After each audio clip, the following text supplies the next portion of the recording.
Hi, I'm Greta. And I'm Scott, and we're the board game couple, turning game night into date night. So today, we're here to talk about a dice-throwing dexterity-based game called Dungeon Fighter.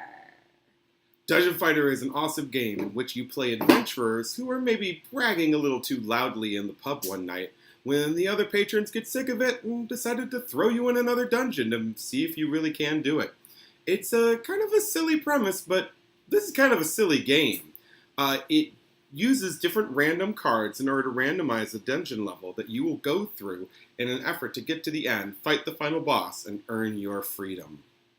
Along the way, you get to fight randomized baddies. To fight them, you, we'll say, roll some dice. More accurately, you throw the dice. What you do is you have to toss the dice, it has to bounce off the table, and then it has to land inside the target, preferably somewhere where it's going to do some damage to the bad guy. And if it lands this side up, you get to use your special power, which Scott will talk about in a moment. Some of the baddies have modifications, I guess, that require you to throw in some rather convoluted ways. For example, there's the lighter throw. There's the throw behind your back. And the throw that makes you wear somebody else's glasses. It's all very kooky and it's all very fun. This is a really cool game that gives you different characters with different powers. And the powers, like we were talking about earlier, make this a very unique and special game. Each of the characters feel really, really different. You have warriors that their powers will do extra damage, or you have spells from the wizard, or things like that. It's super, super cool. And each of the characters feels super unique and different. And you definitely end up getting a couple favorites. The powers, you also will be able to get equipment from the store at the end of every level. So at the store, you can buy weapons, which give you another way to modify your throw to do extra damage. You also can wear armor or shields and get potions. And the characters you pick also are only able to get certain types of weapons or shields. Let's say the warrior likes to get lots of weapons, doesn't care so much about the armor. Whereas the wizard loves potions, but isn't going to use those weapons. It's very, very cool, it's very unique, and it makes you choose each time what you're going to go for this time. So you could play it a different way every single time.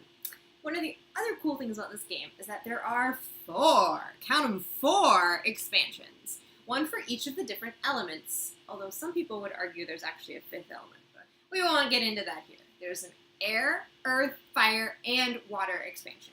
They all add cool powers, something called energy, which allows you to buy even more special powers, and some extra dice that are actually harder to throw than these, if you can imagine it.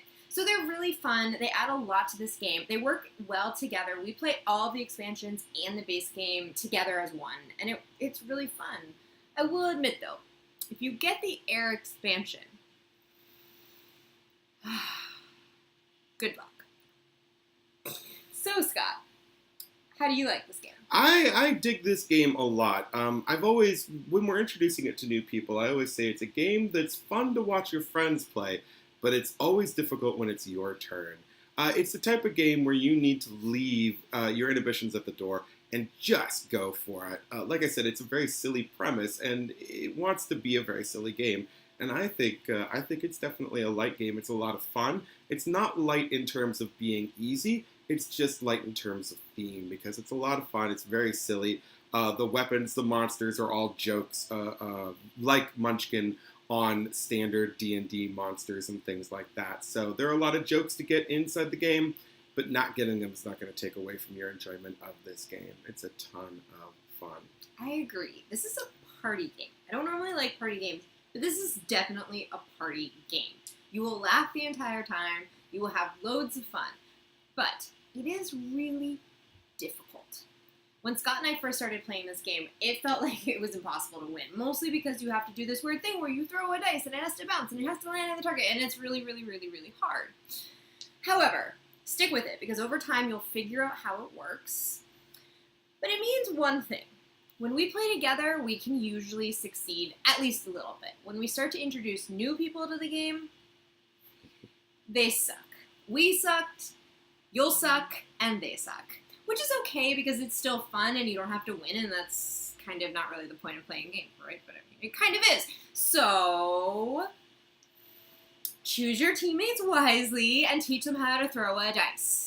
But other than that, it's really, really fun. I feel like I can almost guarantee that you will enjoy yourself. Unless you're the type of person who has to win all of the time. If that's true, maybe have a little alcohol first. And there's nothing quite like the feeling when, as a group, you successfully beat that monster. Like, you are rooting for your teammates, and when it happens, the whole room lights up. It's a fantastic experience to succeed at, and it's fun to lose at. So there's not really a downside. So, Scott, date night or fight night? I'm going date night. Even though we've talked about how much this is a party game, Greta and I playing it alone, ton of fun. We're in it to win it. We're going the distance until we don't, and then it was fun anyway. How about you? 2 people can make a party. Yeah, party! I'm going to go with date night as well. I don't think we've ever had any sort of tension in this game. Like, even if you lose, you're just having too much fun, and it's so wacky, and everyone looks really silly when they're throwing the dice, especially when you have to do weird things like jump while you throw the dice. It's kind of hard to be in a bad mood. If you liked this video, please make sure to click like. And if you want to see more, make sure you click subscribe so that next time you can see us talk about... Mwah!